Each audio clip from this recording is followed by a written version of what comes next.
রাজধানীর কারওয়ান বাজারের পাশে রেল লাইন ঘেঁষা মাছ বাজার। রেল লাইনের ধারে রোদে শুকাতে দেয়া হয়েছে বিভিন্ন মাছের আঁশ। এই বাজারের এমন চিত্র নিত্যদিনের।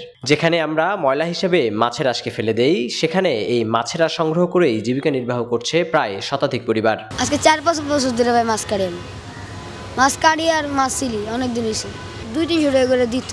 প্রথমে তারা মাছের আঁশ সংগ্রহ করে, এরপর এগুলো রোদে শুকিয়ে 70 থেকে 100 টাকা কেজি দরে বিক্রি করে বিভিন্ন পাইকারের কাছে। আসতে যেটা মোহাম্মদপুর, এদের তো নিয়ে যায়, পাটিরা নিয়ে যায়, আর যেরকম 80 টাকা, 84, 82, কোনো সময় 70 টাকা যায়। আর যে আইসটা লাভ বাদ দিয়ে দেয়, ওই মেকআপ, লিপস্টিক, চুমকি, শাড়ির অনেক কিছুই বানায়, অনেক প্রোডাক্ট বানায়, দামি দামি প্রোডাক্ট আছে না। ঢাকার বৃহৎ এই বাজারের আশেপাশে থাকা প্রায় শতাধিক পরিবারের নারী ও শিশুরা প্রতিদিন সকাল এবং সন্ধ্যায় মাছের এসব আঁশ সংগ্রহ করে।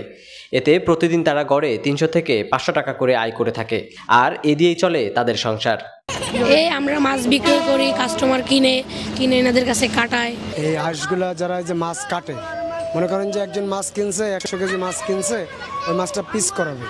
তো সেই ক্ষেত্রে পিস করাতে গেলে আঁশ তুলতে হবে।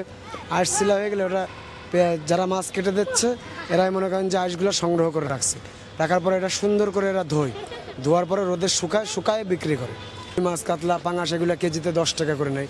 তো একটা মানুষ দেখা যাচ্ছে 10 কেজি মাছ কিনে তাদের থেকে 100 টাকা ইনকাম হয়, আবার 10 কেজিতে হাফ কেজি আঁশটা বের শুকনা।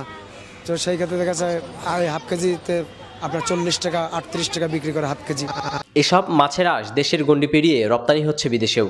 আঁশ থেকে তৈরি হচ্ছে নারীদের সৌন্দর্যবর্ধনকারী মেকআপ ও লিপস্টিকের বিভিন্ন উপাদান। এছাড়াও তৈরি হচ্ছে শাড়ি তৈরির চুমকি সহ নামি দামি নানা ধরনের প্রসাধনী পণ্য। লোটাস আহমেদ, বার্তা বাজার, ঢাকা।